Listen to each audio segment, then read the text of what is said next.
Let's begin. Lyndon nodded to the rest of the elders. Then he sat in the center as the other elders sat on both sides of him. The examination will begin. An invigilator dressed in black stood before the crowd. Then he announced, "There are 3 parts to this examination. First, you will need to identify some drugs. Second, you will have to produce a medicine.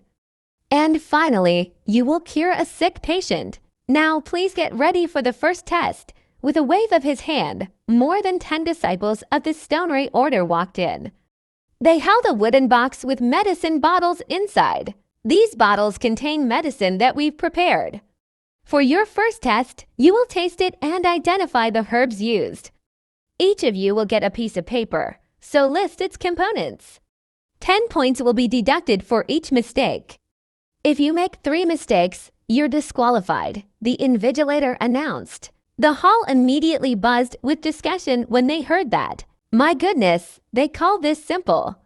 How are we supposed to identify the herbs used by just the taste of it? Can anyone even do that? Exactly. I don't think anyone can do that without at least 20 years of experience. If the first test is this tough, I can't imagine how difficult the next 2 tests will be. Everyone began complaining about how difficult the test was. Though everyone knew that the Stone Order had strict criteria for accepting students, this was harder than they thought. Silence, the invigilator roared. If anyone is dissatisfied, you can choose to give up. The Stone Order will not accept incompetent students. His simple statement was enough to silence the crowd's grumbles and complaints. None of them were ready to give up so quickly after such a long journey there. If we have no objections, we will begin now. You will be given a medicine bottle and must list the ingredients within 30 minutes.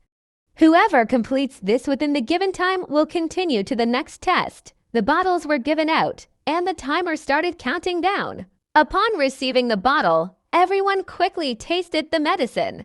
Every second counted. Whoever finished the test in the shortest time would show that they were better than the rest. They might even attract the attention of the invigilators. However, everyone frowned when they tasted the medicine. This was much more challenging than they had thought. There were all sorts of herbs in the medicine after they were brewed together. It was impossible to identify the specific herbs used. The taste was a mixture of bitter, sweet, and sour. It tasted disgusting. Challenging indeed, but I'll handle this just fine. Preston smiled faintly after taking 3 sips of the medicine and wrote on the paper. He listed down all the herbs in the medicine. When he was halfway through, he took another sip to ensure he did everything correctly. When he was sure of his judgment, he listed the rest of the ingredients. It took him less than 10 minutes.